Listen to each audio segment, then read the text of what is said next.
I'm Eric Marcus, and this is Making Gay History.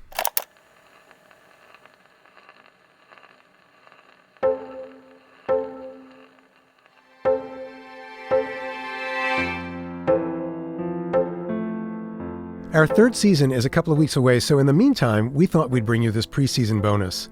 This is a longer version of a piece we made for Lena Dunham's Women of the Hour podcast. One of the most memorable experiences of my life was sitting on Edythe Eyde's front porch in Burbank, California, as she treated me to a private concert featuring gay parodies of popular songs and heartfelt melodies she'd written herself. I'd actually gone to interview Edythe because she was the woman behind Vice Versa, a magazine for lesbians that she published on her office typewriter at RKO Radio Pictures in 1947. And you can hear more about that in Edythe's episode from our first season. So I wasn't there to hear Edythe sing, but when she mentioned that she performed in gay clubs, I asked her about it, and she took out her guitar.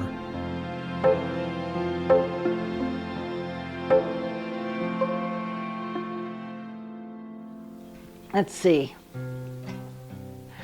Gonna sit right. Let's see. I've got to think what key I do. Oh yeah. Gonna sit right down. Gonna sit right down and write my butch a letter and ask her, won't she please turn femme. I started writing gay parodies to popular songs, and boy, they went over, you know. The other evening, just for fun, I tried her clothes on one by one. I look so cute with slacks and shirts on. Now you won't find me with skirts on. Gonna march right down and get myself a haircut. I'll look as handsome as can be. So I guess I'd better write my butch a letter and ask her to turn femme for me. I'm only kidding. And ask her to turn femme for me. I had just moved down to Los Angeles in 1945 after I spent 2.5 miserable years being a secretary in Palo Alto. I moved down here. I knew no gay people in Palo Alto. As a matter of fact, I didn't even know the word lesbian in Palo Alto. And the way I did find out was I was sunning myself up on the top of the garage of the place where I had a room. And some other girls that lived in the building came up too and spread out their towels. I somehow noticed that although their talk was plenty of it, they never mentioned boys' names. And I thought, well, gee, that's refreshing to hear some people talk that aren't always talking about their boyfriends and breakups and this, that, and the other. One of the girls turned to me and said, are you gay? And I said, well, I try to be as happy as I can under the circumstances. And they all laughed. Then they said, oh, no. And they told me what it meant. And I said, well, yes, I guess I am, because I don't really actively go out and search for boyfriends. I don't care for that.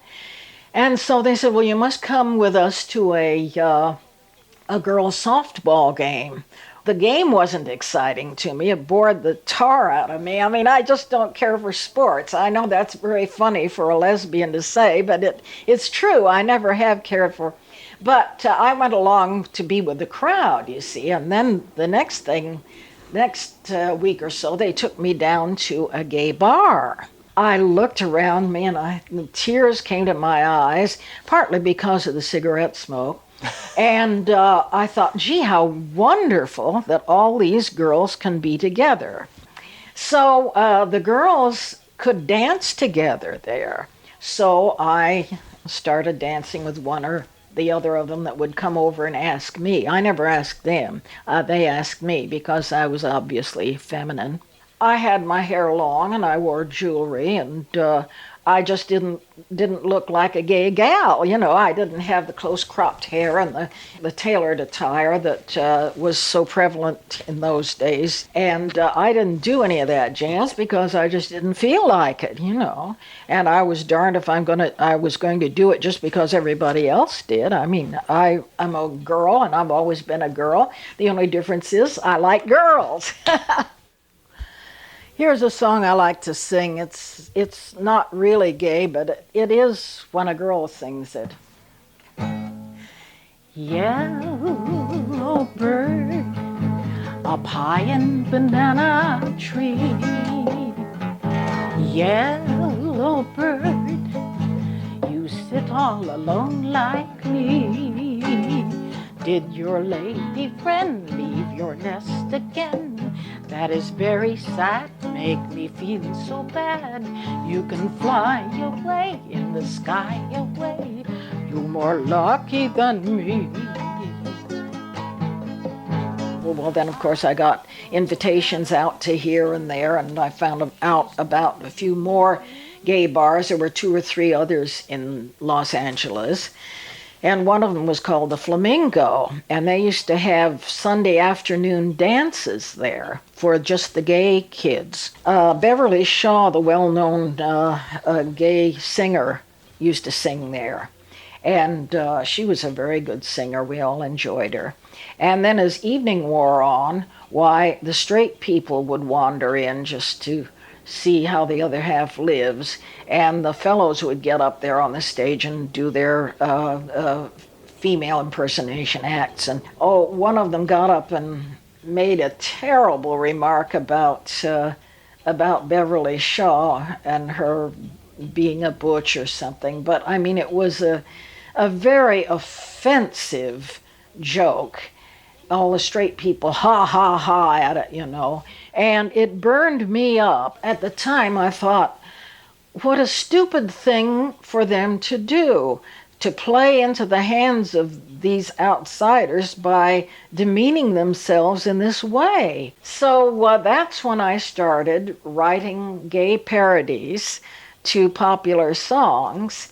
And I thought, well, I'm going to write some gay parodies, and they're going to be gay, but they are not going to be demeaning, and they are not going to be filthy. You were the only person doing this, weren't you? As far as you knew. As far as I know, but I never thought of it. Mm-hmm. I mean, it was just something that came naturally, like coughing. Or it was a lot of fun for you. Yeah, it was fun for me, and it was sort of an outlet. Mm-hmm. And so anyway, that was my philosophy on life back then anyway. Just relax and go with it and have fun, you know. Let's see what else I can think of. The girl that I marry will probably be as butch as a hunk of machinery. The girl I idolize will wear slacks with fly fronts, tailored shirts and bow ties. She'll walk with a swagger and wear short hair and keep me entranced with her tomboy air. Instead of cruising, I'll be using her shoulder to lean on while snoozing. A faint-hearted fairy, the girl that I marry won't be. What year would this have been when you were singing these songs? Well, the songs have gone on from years 1948 up to, well, in the 70s. I don't write so many of them anymore because there's nothing you can write parodies to the modern songs now. There's so nothing. I mean, it's just, oh yeah, baby, and I mean, who can write a parody to that? Well, I wonder if I should bring it to a close. You said you had... I have to go to another... when do you have to be there? 7:30. Ooh, la la.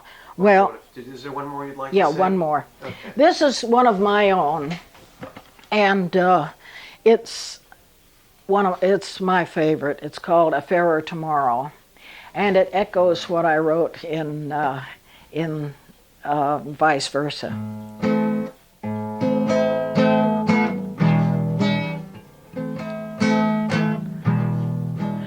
Scattered are we over land, over sea. How many we number will never be known. Each one must learn from the start. She must wear a mask on her heart and live in a world set apart, a shy, secret world of her own. Here's to the days that we yearn for, to give of our hearts as we may. Love's always love in sincerity given, despite what the others may say. The world cannot dare to deny us. We've been here since centuries past, and you can be sure our ranks will endure as long as this old world will last. So here's to a fairer tomorrow, when we'll face the world with a smile. The right one beside us to cherish and guide us. This is what makes life worthwhile. The right one beside us to cherish and guide us. This is what makes life worthwhile.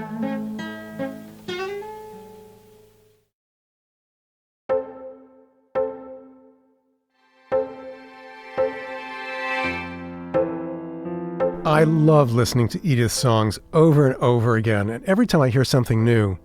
Edythe was so ahead of the game, coming out with a lesbian zine in the 1940s, and I like to think of this episode as Edythe Eyde's Gay Gals Mixtape. I've got a few people to thank for this bonus episode, including our executive producer Sarah Birmingham and audio engineer Ann Pope. We had production assistance from Josh Gwynn. Our theme music was composed by Fritz Myers. Thank you also to Will Coley, our social media strategist, and our webmaster Jonathan Dozer-Ezel. Our guiding light since the very first episode is Jenna Weiss-Berman. The Making Gay History podcast is a co-production of Pineapple Street Media and is made possible with funding from the Ford Foundation. And one more thing. Join us for a very special live event upstairs at the Stonewall Inn in New York City's Greenwich Village on Saturday, November 4th. Tickets go on sale next week. Go to makinggayhistory.com for details. Hope to see you there. So long, until next time.